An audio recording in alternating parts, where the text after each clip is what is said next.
మహిళల పొదుపు సొమ్మును మూట కట్టుకోవద్దు.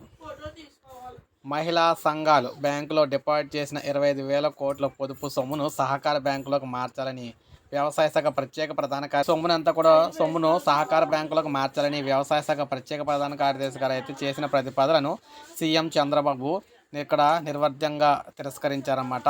30 ఏళ్ళుగా మహిళలు రూపాయి కూడగట్టి బ్యాంకుల్లో దాచుకున్న సొమ్ము అది నా ఆలోచనే.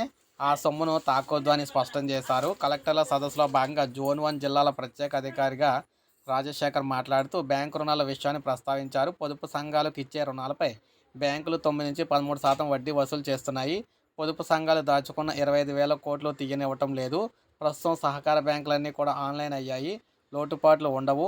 మహిళల పొదుపు సొమ్ము 25,000 కోట్లను సహకార బ్యాంకులకు మార్చవచ్చు అని ప్రస్తావించారు. అలాంటి రిస్క్ చేయొద్దు. ఎన్నికైన పాలక వర్గాలు వస్తూ ఉంటాయి, పోతూ ఉంటాయి. తిరుమల శ్రీవారి వద్ద 20,000 కోట్లు ఉన్నాయి. అవి తీసుకొచ్చి ఖర్చు పెడదామని మా ఆలోచన అంటే మా వాళ్ళు చెబుతూ ఉన్నారు. తర్వాత ఎలా చెల్లిస్తాం? భక్తుల మనోభావాలు దెబ్బతింటాయి కదా అన్నారు.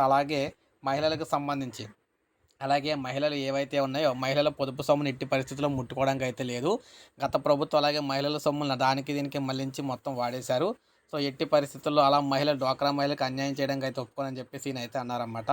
సో ఇది మనకు అప్డేట్. ఒక లైక్ చేయండి, సబ్స్క్రైబ్ చేసుకోండి, మన ఛానల్ సబ్స్క్రైబ్ చేసుకోండి.